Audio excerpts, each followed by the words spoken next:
السلام عليكم ورحمة الله وبركاته. دعاء اليوم السابع عشر شهر رمضان المبارك. അനുഗ്രഹീത റമളാനിലെ 17-ാം ദിനത്തിലെ പ്രാർത്ഥന.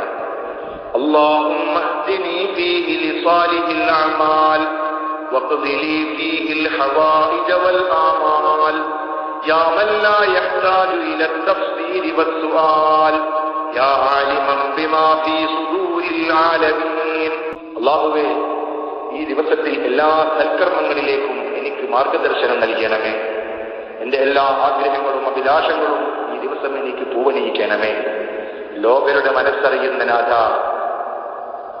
നിനക്ക് മുന്നിൽ എന്റെ ആഗ്രഹങ്ങളെ വിശദീകരിക്കേണ്ടതില്ലല്ലോ.